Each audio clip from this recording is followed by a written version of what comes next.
Welcome to the podcast, Coach. Appreciate you having me, Mike. Appreciate you. Nah, Coach Perry, man. So glad to have you on finally, man. We've been trying to get this done for a while. Um, here again, keeping an eye on you real closely, here to there, to this place and that place, Link, Kansas State, all of that. A lot of success, man. A lot of success wherever you go. Seems like success ensues and follows, and I don't think that's by any kind of mishap, but or luck, as they say. People say you gotta be lucky, but I don't know about that. Well, That sometimes you got to make your own luck too. yeah, So, exactly, that's exactly. the thing. But I've been blessed and fortunate to be able to work with good people, coach great players, and Yeah, we've kind of created some of that luck too. yeah. No, man, helps when you got those dudes. As uh, as Coach says, it helps a lot when you have dudes. You got to have dudes. So, Coach, I start off every program with this question: how are you introduced to the game of basketball? Oh wow, how was I introduced to the game of basketball? Well, I always give my aunt a lot of credit because my aunt Judy Manning was the one who introduced me to the game of basketball. She was the one of the directors at the Boys and Girls Club Mhm. in Fort Smith, Arkansas, where I'm from, and I actually started helping her. I called myself an assistant coach at 12 years old There you when go. she was the head coach, and then finally they gave me my own team at 14 years old. But she was the one who introduced me not just to basketball, but really to sports in general. Yeah. That's fantastic, Coach. I mean, I started my coaching career at 15 because my little brother was playing CYO basketball, 4 or 5 year olds, and I don't know how much coaching I actually did, but a little bit of player development, that's for sure. Yeah, yeah. But yeah, that's an amazing story because yeah, we get started young, and then we kind of understand where we're headed from there, I guess, right? So, what was your experience as a player, Coach? Like, how did you view the coaches you had, and what was your experience with that? Well, to be honest, part of the reason why I am a coach today is because of the fact of the coaches that I had. I didn't feel like I had a great high school coach coming out of high school, but I was a tremendous worker. I had great work ethic, and um, once I got to start out in junior college first, had a really good coach there, and Doc Sadler, who actually started teaching me, a lot of things that you should do to be successful, and then carried that on over to Missouri State, playing for Hall of Fame coach Charlie Spoonhour, who really I learned a tremendous amount of things from, and then Nolan Richardson, who was the head coach at the University of Arkansas, became my mentor, and he actually taught me a lot about the coaching profession and what it actually takes to be successful. And the three things that he told me right from the get go is, if you're going to be successful in this business, you got to be able to communicate, motivate, and teach. And those things has always stuck with me ever since he told me that. That's great stuff, Coach. I mean, those are some names right there, right off the rip, and to have those kind of guys in your life to kind of give you that guidance is super important. Now, would you say, Coach, that uh, that's what influenced you? Those gentlemen coming alongside you, along with, I guess, your experience. What was your kind of direct influence into going into the profession of coaching? Yeah, and again, it goes back to my aunt that at the Boys and Girls Club, and really at 14 years old, when they gave me my own team, I started out, first with a rinky-dink football team uh, that I was the head coach of, and pretty much ran the offense, too, and we ended up going undefeated and winning a championship, and Wow. I thought that was kind of neat. And then the next sport was basketball. And so they gave me the head coaching job as a basketball coach. And we went undefeated, won the championship there. Wow. Uh, and so then baseball was next, and they gave me a head coaching job at baseball. And we won the championship in baseball. And, I was like, oh, man, this is pretty great. And then, they gave me, a soccer team, which I had never played soccer, knew much about soccer. And we ended up winning the championship in soccer. So I was like, ever since then, I was hooked. I was like, hey, this is what I want to do for the rest of my life. Yeah. So I kind of had an idea of what I was going to end up becoming later on in life. In those grassroots, I mean, people talk about grassroots now as like AAU ball and stuff like that, but that's real grassroots, man. That's like before you get to the green part, you know. Most definitely. One of my greatest teaching points was when I coached that rinky-dink football team, and what made me become super detailed. I got outsmarted by an 8-year old. Uh, um, and like I said, I was in charge of the offense, and so one day we were in practice, and I'm running through the plays with the quarterback and the running backs. And whenever they mess up, we had a tree on the other end of the field that I would make them run. And so they messed up, and I told them to run to the tree, and they all ran to the tree, and they all ran back except for my quarterback. My quarterback ran to the tree, and he was walking back, and we're sitting here saying, "Come on, Lynn, come on, Lynn, what are you doing?" And he gets back, and I say, "Lynn, what are you doing?" I said, "Run to the tree." He said, "Coach, you're right. You said run to the tree. You didn't say we had to run back." Oh, And and he was right. I couldn't even make him do it again because he yeah, was right. But I learned a valuable lesson right then about details, and right. so that's really has helped me in my career to become a very detailed coach. The details sometimes are the difference between a win and a loss, or a good season and a bad season, regardless of your record. Most Uh, definitely. I mean, shoot, sometimes a conference championship, maybe a natty, who knows, right? Those details matter so much. And then hindsight, looking back, you're like, man, I coulda, woulda, shoulda, Yeah. and definitely have to like interject that. Anybody who's listening and watching right now, get to those details. You know, there's a saying, the devil's in the details. Whatever the heck the devil has to do with that, I don't understand, but it definitely speaks to the fact that, man, you really gotta, get there specifically, because yeah, you just generalizing things, especially nowadays with with this younger generation, generalization doesn't work. They want to know the rhyme and the reason. So that's Yeah. great stuff, Coach. Really, really good stuff. And so, sounding like those experiences, you added value into young people's lives, and really, here again, grassroots type stuff, man, where it's like you're not getting paid. Yeah, I mean, you may get a Coke and a smile at the end of the Yeah. day, but really making a difference and adding value. How do you feel you've added value at each stop along the way in your career? Well, obviously, I've been blessed and fortunate to coach a lot of, really good players. I've coached 18 players that went on and played, and some are still currently playing in the Yeah, NBA. I really felt like I've added a lot of value to, those players based off of the relationship that I still have with those guys to this day, and those guys still calling me, the best coach they ever played for. nice. Um, and even to the point to where when I first got the job here at Kansas State, we had a point guard, Marquise Noel, Yeah, who came to my office and was like, hey coach, I know, all the great point guards that you have coached, and I want to become the next one. So I need you to tell me what I need to do and show me what I need to do and hold me accountable to doing those things because I'm going to be the next one.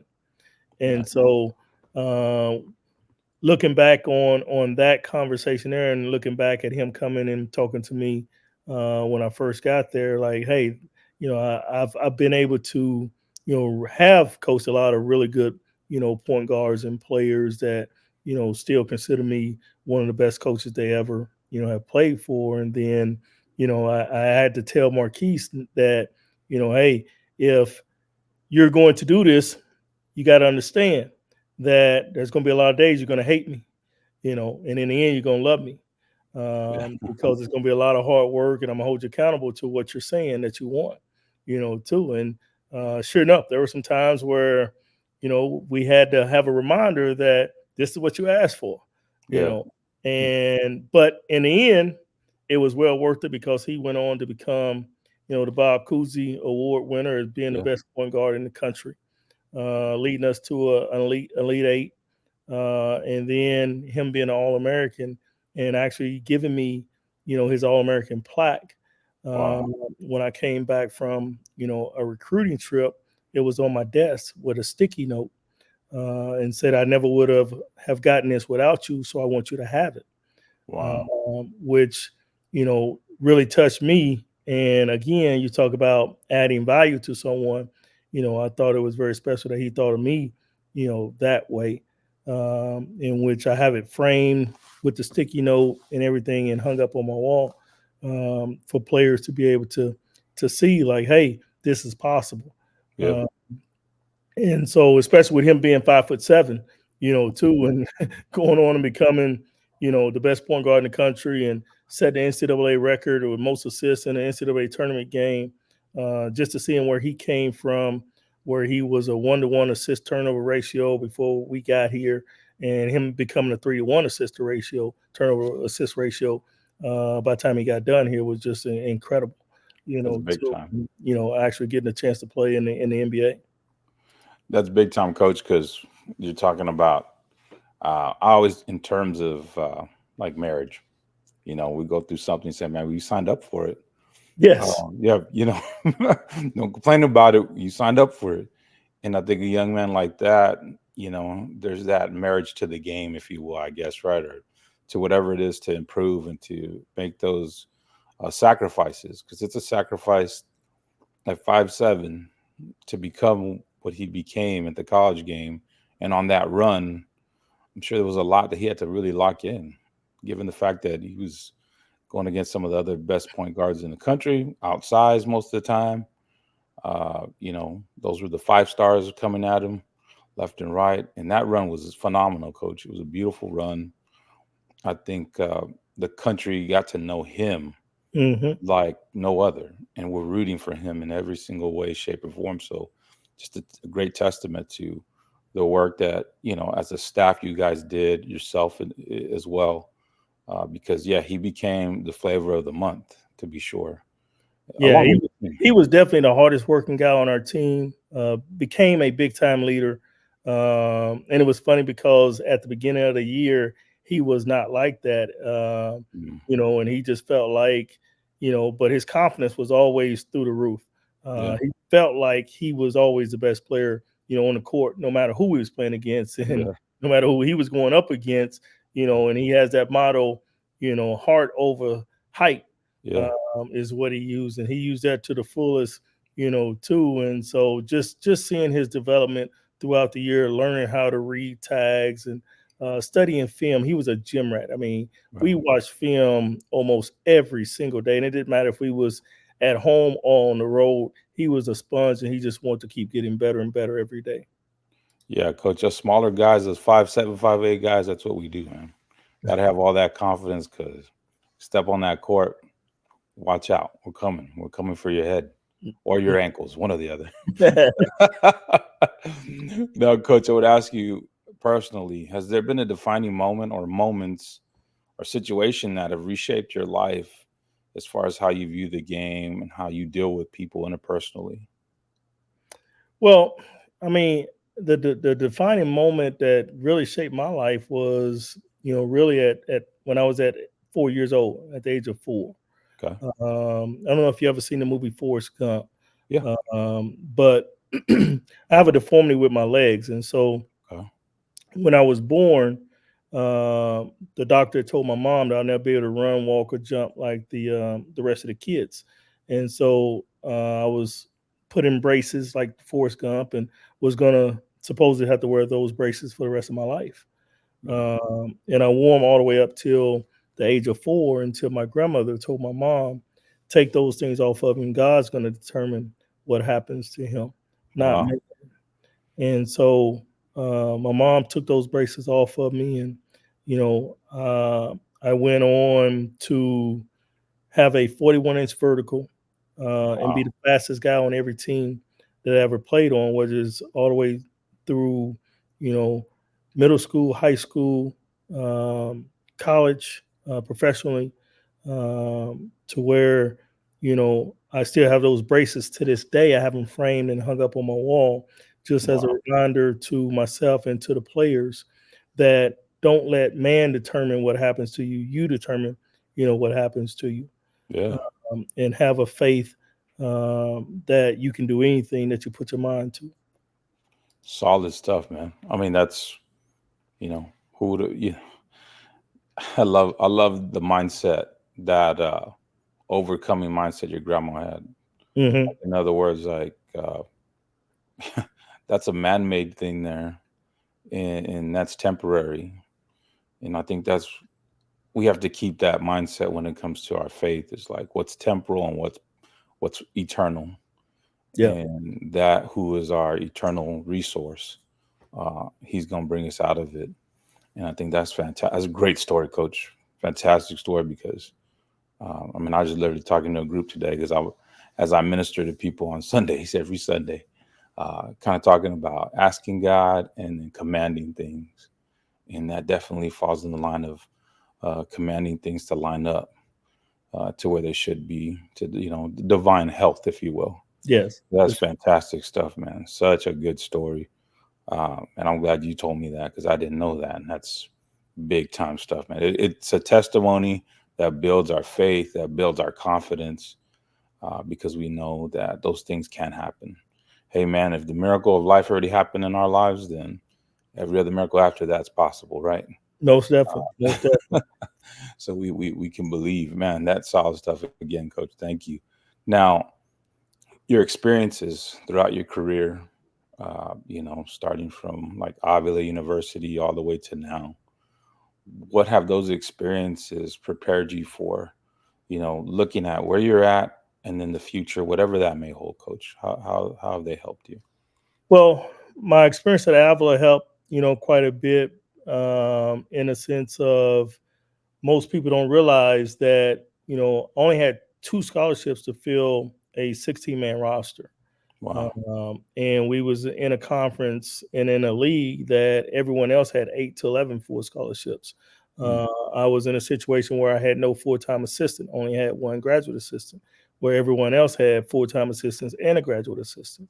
I had a budget of $1,500 for our uniforms, shoes, equipment, and everything like that. So I learned really fast how to budget, Yeah.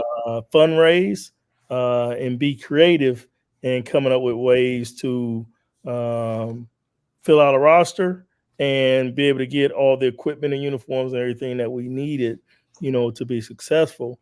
And I still to this day holds the most wins in a season um, at Avila of any coach, and finished being a second time all winningest coach that was there, even with only having the two scholarships. And then on top of that, I was the second lowest paid coach in the league too. Wow. On top of that, so Yeah. those experience really helped me, be a even more of a grinder than what I already was, and just you know, I've always been taught that you can complain about things Mm. and never get things done, or you can find a way to make it happen. And so, it does no good to complain about it when no one really cares. Uh, Yeah. Yeah. so, we had to find a way, to make it happen. And so, we was very creative in a bunch of different ways. And, it really, helped me in a sense of knowing like, hey, you know, anything's possible when you put your mind to actually doing something, too. So that experience there, really helped me, and shaped me to when people give you a problem, you don't complain about the problem, you come up with a solution. And then going on from Avila to Oral Roberts, which was a phenomenal experience, there going and working for Scott Sutton there, my first year there, to having a little bit of a struggle, but having a young team and learning, that you know experience is very very important, especially when it comes to the game. To the next year being the first year with Coach Mills, Paul Mills, who ended up turning around the program and going back to the NCAA tournament, had a lot of success there, too, which was a great experience for me. Just being able to learn from different coaches, too, and then for me going from Oral Roberts to UMKC, working for a great coach in Billy Donlin, who actually taught me a lot about the defensive side of things, different ways, and how to execute both offensively and defensively at a high level. And then, starting up the program, being a co-founder of Link Academy, and having the success that we had in year number one, going all the way to the national tournament, finishing as the national running up in year number one, before getting a call from Coach Tang to come here and be the assistant coach at Kansas State, and working for a phenomenal person in Coach Tang, Yeah. uh, who has taught me so much, especially about love, joy, and freedom, Wow. because that's what he preaches every single day, and everyone get to be themselves, and we get to live life together rather than even work with each other, Yeah. uh, which has been a great experience, and just knowing how you can put love for each other first and get the results that you want to get, each and every day. Just doing it that way. And we talk about, we use the number four as winning, and we say, every day there's a lot of different ways to get to four, and it doesn't mean that one way or the other way is right or wrong. You just got to get to four because you're winning. Yeah. And so the way that people choose to get the four is just their own prerogative of whichever way they want to do it. But as long as you get there, that's the ultimate goal. And so Coach Tang has really, been a mentor for me, as far as that there goes, and really just teaching me some of the things about the game, especially at this level that I didn't really know since it's my first time being at a Power Five school, and the success that we've had here so far, and him being National Coach of the Year, Yeah. going to Elite Eight, and even with some of the struggles and injuries that we had last year, and still winning 19 games and making a postseason tournament. I say all the time, I mean, Coach got National Coach of the year before, but he actually did a better job coaching the team last year than he actually did the first year. Yeah. No, Coach Tang's reputation precedes him anywhere and everywhere he goes. Anything you hear about him, you just say, "Yep," because Yeah. you never hear anything bad. Yeah, no, You he's know? one of the greatest humans I've ever been around, Yeah. and he actually, preach and teach what he actually lives, Yeah. without a question. And it's not one way in front of the camera and another way when the camera's off. He's the same guy, every single day, no matter what the situation is. I like how you said it, Coach. Like, yeah, that year that he was recognized as a National Coach of the Year, yet you saw the hard. I mean, and that's for all of us, right? We have years where we're like, man, we got Keontae Johnson, like you talked about Marquise Noel, going on this crazy run, and everybody's like, "Yeah, you're the greatest coach because you're winning," and you're just like, it's not like a flash in the pan type thing because those who are in the know, who are in the family, they Yeah. understand. You know what you know, and that's what I love about this sport. That's what I love about coaching is, those people around you get to see the real ones firsthand, and we know. And so that's great. I'm glad you said all that, Coach, because I think some people have a misconception sometimes of what true success is, because Yeah. it's not always measured by wins, losses, appearances, and all that. That's great. It's a byproduct most of the time. However, even when you don't make it to the Elite Eight, the Final Four, there's still success, and sometimes greater than even those appearances. So that's great stuff, man. Yeah, coach does a great job of just making sure guys understand. We have a saying that we have posted everywhere, and we say every day, just win the day. Win Yeah, the day. And then some people hear like win the day, but they don't know how do you win the day. yeah, You know, and we have another thing that's posted everywhere in our locker room and on the court and everything of going 1-0. yeah, And the 1-0, is a sense of if I go eat breakfast that morning, I went 1-0. yeah, Uh, I'm on time for everything. I went 1-0. I show up to class. I went 1-0. And so doing everything I'm supposed to do throughout the day and going 1-0 on every little thing and reset, reset, reset, 1-0 on the next thing, 1-0 on the next thing. You get that throughout the day, and you go 1-0 on everything. You won the day, Yeah. and so that's what Coach preaches every single day. If you win the day, then you're going to be successful. Yeah, for sure. Collectively, at the end of the day, a cumulative, sum of all those wins, when you look back, you're like, man, a lot of success. So that once you get to that successful point, you can act like you've been there before. Yeah, most And definitely. that's not something where you got to gloat and get too high off yourself, because you understand it's just what we do. And that's a fantastic thing, Coach. Now, I'll ask you a little bit to talk to us about player development, because that's Mhm. something I think you're known for. Really, when I talk to different dudes about you, what's your approach to player development as you work with, because some people have, business only, come and get in work. Is it interpersonal? Is it building relationships? What is it for you, Coach? Well, I think it begins with all the above. I think you have to build a relationship, with the guys because they don't really, you know, care how much you know until they know how much you care. Right on. And so I think the first thing is just building that relationship. For me right now, it's a lot easier with me with guys because of my resume and knowing that I've had so many guys that have went on to play professional. But I also realize and make them realize that the two things that they have to know about their game is what's the strongest part of the game and what's the weakest part of the game. Yeah.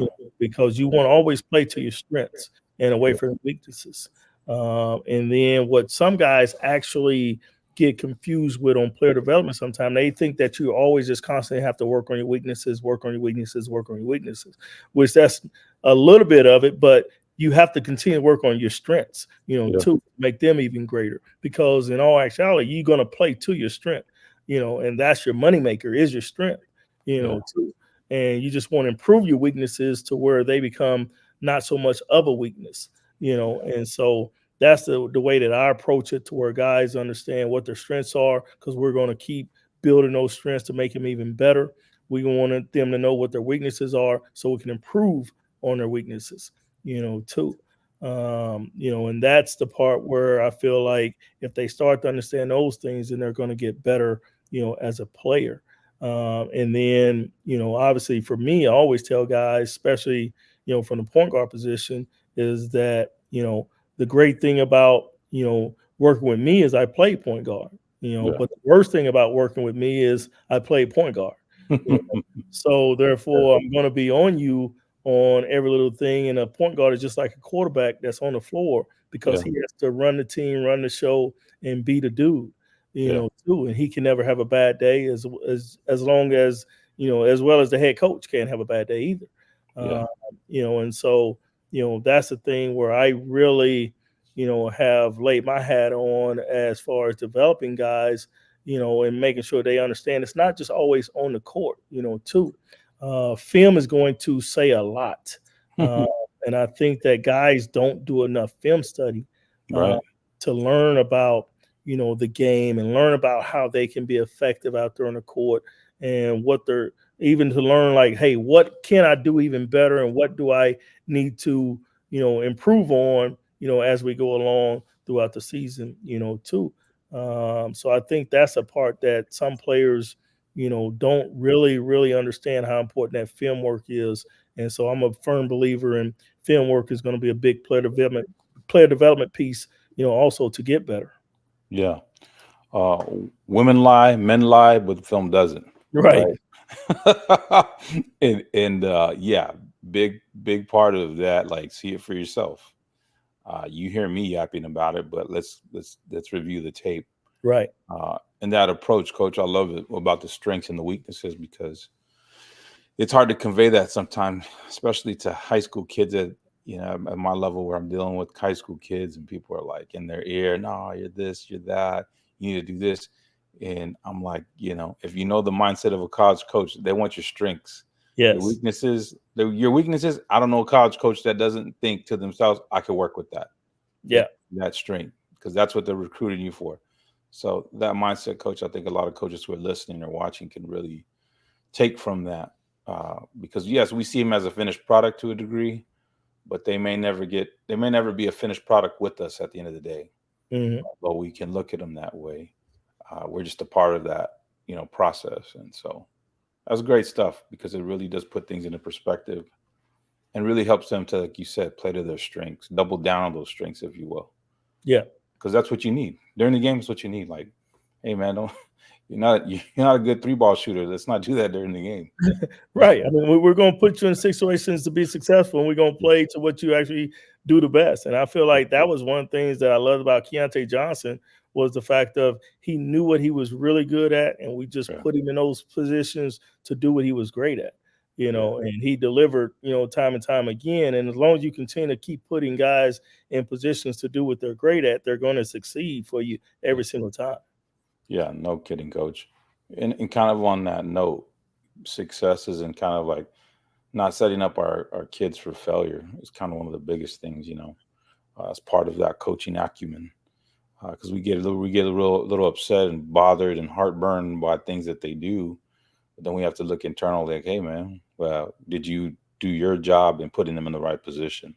Right. That's great stuff. Now, I want to ask you, Coach, about your career, uh, because we always look back on our careers at whatever point we're at, right? And we think to Mhm. ourselves, man, I would have changed this, I would have changed that. Is there anything that you, in hindsight, and obviously we think to ourselves, nah, I'd never change a thing because it helped me to get where I'm at, and that's great. But is there anything you would change, Coach, in the course of your career? Um, Probably the only thing I would have changed in the course of my career was score more points. Yeah, Um, that's the thing where I there was times where I felt like probably should have been looking back. I probably should have been more aggressive yeah, and having a confidence that I was the best player on the floor. Every single game. Too. So if there's anything I'd change, I would go back and change that. But that's also the reason why I became a coach now because I've learned from my time as a player and even my experiences as a coach to where now I make sure that we instill a lot of confidence in our guys and make sure that they play with a lot of confidence too, and they're always going to go out there and believe that they can conquer the world. yeah. That's great stuff, Coach. I think that speaks to. I always tell people that, like, yeah, so and so played college ball, so played pro ball, they were really good, but man, their coaching skills are just they're not there because, and you've seen it, Coach. Just because you were the best player, scored the most points, doesn't mean you can teach people how to do that. Sometimes Yeah. that just was a natural ability. And so I think that's what you're talking about, like just like you know the fact that you didn't have that or you didn't do that brought you to this place of seeing the game differently because we all have our own lens of how we see the game. Yeah, most definitely. And the thing about coaching sometimes people don't understand is it requires a lot of patience. For sure. Uh, and some of those players, big time players and stuff, they don't end up being, as successful as coaches because they don't have the amount of patience that they need to have. Yeah. Or they feel like, well, that player should be like they was as a player, and Yeah. don't realize, well, that player's not you. You Yeah. know, so Yeah. you can't look at him like, why is he doing that? And he should be Yeah. doing this instead of like, hey, you got to understand, you have to teach those guys how to do those things because everyone doesn't know, everything that they should be doing and could be doing and even how to do them, in Right. a sense too. So coaching definitely requires a lot of patience. Yeah. I like what you said right there, Coach, because a lot of times you'll hear a guy say, well, when I played, and those kids are looking at you, yeah, when dinosaurs ruled the land. Right. Yeah. I got you. Eight tracks, all that. We Right. got it. We got you when you played. Right. And We even so, have an argument, with our guys now because everyone always think now the greatest player that ever played is LeBron James. And so when we bring up, the name Michael Jordan, yeah. they was like, well, he played against plumbers. You Well, know, whatever. he played against guys that had 9 to 5s and they showed up and they smoked cigarettes and everything, too. So Yeah. they don't realize how tough it was playing back then, and they allow you to hand check, and Yeah. the fouls that they was able to have back in them days was Yeah. you get thrown out of the game now Yeah. and Playoff suspended for fouls. the next game. Yeah, you know, they where were we called playoff yeah, fouls. Yeah, but yeah, back all then it was just a common playoff foul. That's it. that. So Yeah, they don't realize it was really tough playing back in them days. yeah. these kids, man, they don't understand like all that rhetoric about plumbers and all that. It's like, yeah, that plumber would eat your lunch. Even right now, Yes. maybe you got to be careful what you're talking about. Some of these plumbers had great careers, and you know, guys like Kiki Vandeweghe, people like that. He was a plumber. Yeah, he looked like a plumber, Yeah. but he was a wolf. He ate dogs for a living. Right. Right. The guy was nice. That's just one name out of Right. a ton of names you could bring up. But I digress because yeah, Michael's the goat, and that's it. There's no the only goat. Yeah. There's no other. I hate when people say goats. They're goats. There's only the greatest of all time means one. That's it. It's singular. It's not goats. It's only Right. one. But anyways, like I said, I digress. I shouldn't. But coach, I'd ask you about mentorship. How important has mentorship been in your career? Very much so. I mean, I was just talking to someone the other day. Um, I was able to go to a surprise birthday party for my best player that played for me at Avila, and Oh, and at his birthday party, it was basically almost our whole team uh, wow, nice. was there, and being able to see all those guys and understand that even two of those guys was in his wedding. One was his best man, and those was the things that we had preached when they was young and practice and everything. That the friendship and the bonds and the brotherhood that you develop, in those situations, and some of those guys will go on to become your best men in your wedding and become your best friends, and things like that. And just being able to see, like I said, all those guys be there and support him and have a great time was terrific. And listening to the stories that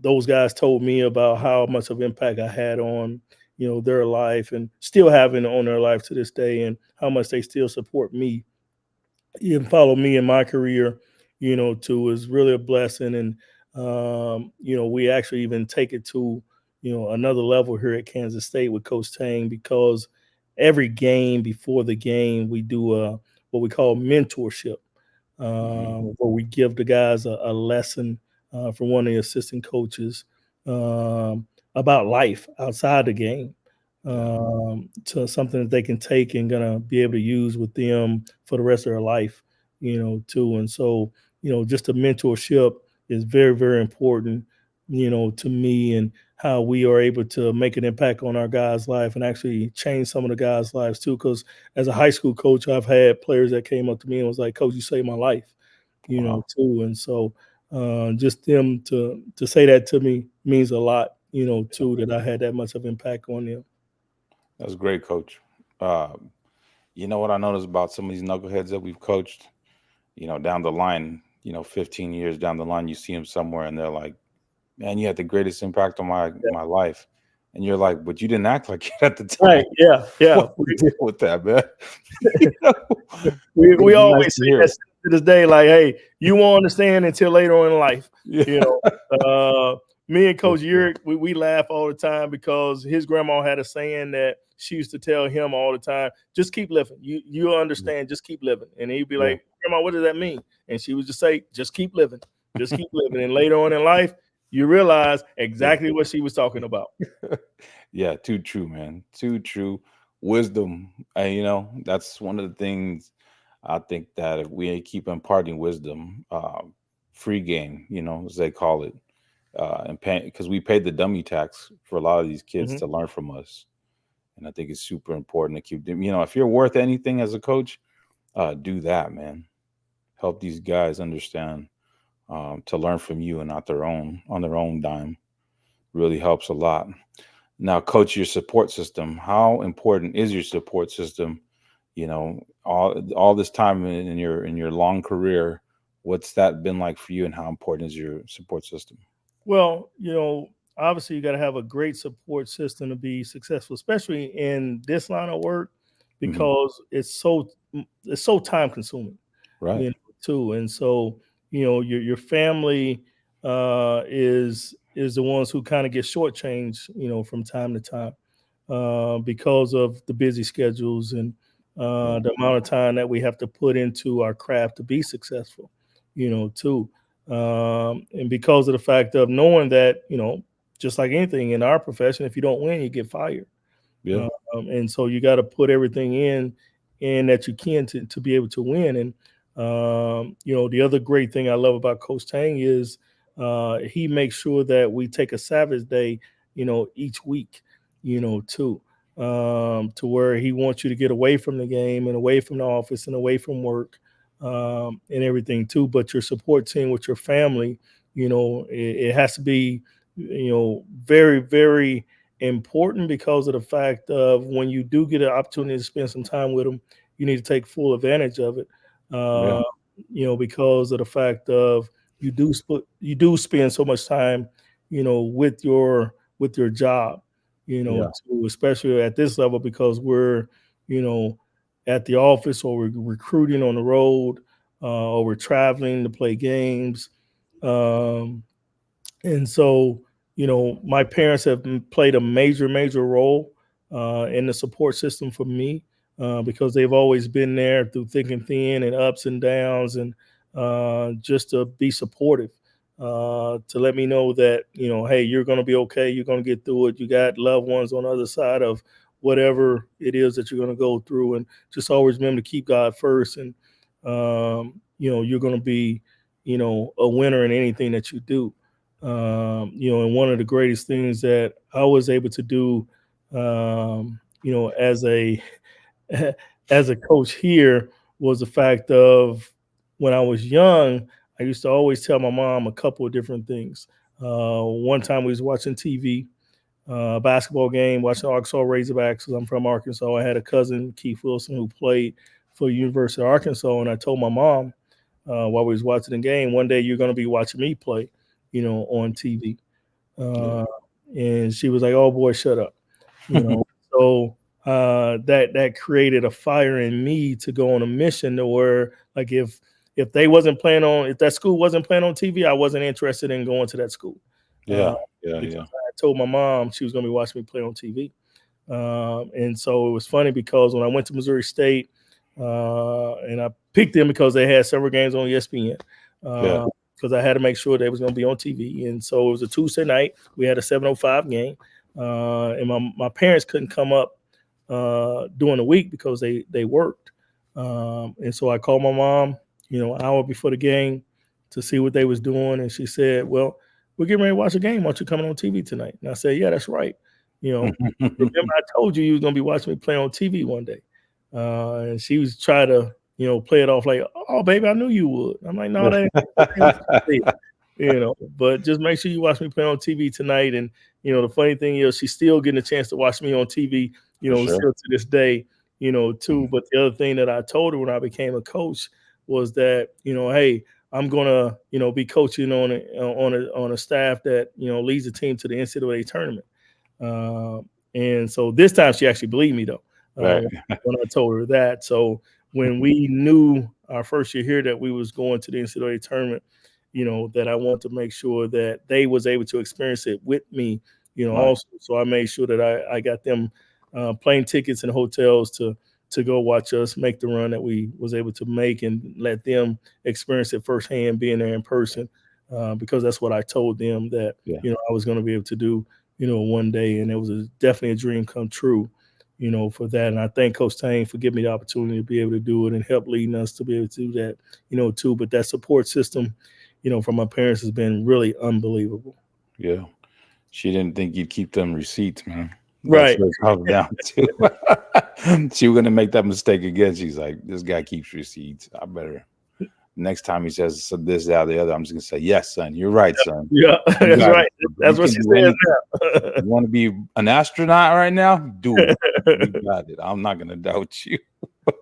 That's good stuff, man. It is sort of support system, man. It's just, like you're talking about the profession and the grind and the time away, and it levels out. You would hope sometimes, but sometimes it doesn't. And so you really have to fight for what we think is balance, but there's always going to be an imbalance. Yeah, most So definitely. to have that support system is a great thing, man. Keeps you in the right mental state of mind. It keeps you emotionally stable, because there's times, like you said, you don't win, you lose. Yeah, and You and go. here, And here, I mean, coach does an outstanding job of making sure that we have not just a support system from our immediate family, but Mhm. everyone that's involved in the program. Yeah. I mean, we have Sunday dinners every week, and that's at one of the coaches' house, and all the wives get together, and some Sundays it's potluck, and other Sundays it's catered. But we're going to have about 50 to 55 people involved in the program be there for family dinner each week. And to have all the support from all those people there is really incredible. Yeah. Shout out to your wife, Leslie, man. Those are the MVPs that hold it down. Most definitely. You talk about people holding you accountable. That's it right there. Your accountability partner. Yeah, yeah. That's great stuff, Coach. Now, I want to ask you because we're constantly teaching, right? Like that's probably the biggest deal in this whole thing of coaching is teaching, constantly teaching, but Hmm. we're also learning as well. And I think that's really important to never think that we've arrived and to think to ourselves, man, I know it all. Look, I'm at a Power Five now. I know some things. And when understanding the fact that you talk about Nolan Richardson, a guy who's probably forgot more than Yeah. we'll ever know of the game, right? So when I think about that, Coach, I want to ask you, what have you learned about yourself throughout your career? Well, that's a really good question. I've learned that I've always have to keep getting better, every single day. Yeah. That fact of I can't ask our players that they have to continue to keep getting better every day without me getting better, Right. every single day. And so I've come up with a thing we call level, Mm. Level, and I always use it to mess with our guys, a little bit too, because we always preach you can't get too high when things going well, you can't get too low when things are going bad. You got to stay level, Yeah. you got to stay even keel. But the acronym for level, I always say, okay, well, how do you spell it? And they always tell me Level, and I say, well, how do you spell it backwards then? And they say Level. Um, and I said, great. I said, then I asked him, I said, do you know what it means though? And they're like, you got to stay even. I said, yeah, but how do you stay even? Yeah. And they could never give me the answer. So I always be like, well, let me explain it to you. The first L, you got to understand that means listen, you Mm. know. And so make sure that you listen. You're not talking, you're listening. Right. Said, and then there's an E. And then the E means that you have to uh, value, you have to embrace what you're listening to, you Mm. know. And as long as you embrace what you're listening to, that's going to allow you to value, it also. So you got to listen, embrace it, all right, and then value it. And Yeah. then if you value it, now you're going to be able to go out there and execute it, you know, Wow. is what you're going to be able to do. And after you execute it, now you're going to end up leaving your legacy, Ooh. is what it is. And so Yeah. that's where we always use that level, for them to understand, like, hey, this actually has a lot of meaning to it. Yeah. No, man, that was good. I wrote that down. I might have to use that. So I won't not for resale or anything, but yeah, I definitely think that's fantastic, Coach. Listening, man, is so important Hmm. from all stakeholders, right? Uh, to, I mean, man, I've had a dollar every time I start a season. The first thing I say is, "Look, there's no talking when I'm talking, right?" Right. Because I'm going to give them that same courtesy and that same respect. Hmm. And so listening has a because man, like we talked about earlier, the details. Yeah. You miss a detail because you're not listening. There we go. Yep. You're And not. I always tell the guys too. I said, well, because sometimes you're like you hearing me, but you're not listening to me, because there is a difference, in the two, Yeah. as well. And I always tell them, I said, now when you get married, you're gonna understand the difference in Boy, listening and hearing. boy. I'll tell you what. That's when you need to become the greatest listener. You might, even if you don't need it, get a hearing aid. Right. Something. That's something. I mean, nowadays you could have it transcribed to you, I guess, with some device. Use your memo on your iPhone, something, because that'll cost you too much right there. You talk about embracing what you heard Yeah. and valuing what you heard. When you get married, you better do that. So now, Yes. that's great stuff, coach, and the legacy and all those things. And I think execution comes down to the other team can know the play that you're about to run, but if you can execute it, there's nothing they can do about it. Right. So it just kind of all aligns, and so that's a fantastic stuff, coach. I really do appreciate you sharing that. Like I said, I'm gonna have to steal that this season. It'll be on it'll be on my bulletin board at some point because that's Oh, fantastic. good. Now, talking about legacy, coach, my last question is always about legacy. Hmm. And not that we're like ready to send you out to pasture or anything, not at all. But when we think about it, we do have to kind of quantify, like, okay, what did I want this thing to be about? What Yeah. should have this whole thing been about? How empty or how full was it, right? And how did I pour myself out into others? Coach, I want to ask you, what would you want to be said of you when your career is all said and done? Well, my career is all said and done. I just want people to remember how many people I was able to impact and help become better, husband, better men, better community leaders, and better fathers. You Yeah, and so if I'm able to impact, those guys' lives where they become, just better at those things, then that's really what I want to be, remembered for, and being able to help them understand how much faith plays a part of their success, in life too, and just always putting, God first, others second, and yourself last. yeah. Uh, and so if I can get guys to understand that, and that's the impact that I want to be able to make on their life. And when people remember me, I just want them to be able to remember that, hey, he was able to impact a lot of guys' life for the betterment, of them to be successful in life. Coach, I appreciate you so much, brother. I really do. It was as real as I knew it was going to be. And so I'm glad we finally got to get it done. So I thank you for your time and making the time for coming on. No problem. Appreciate you having me.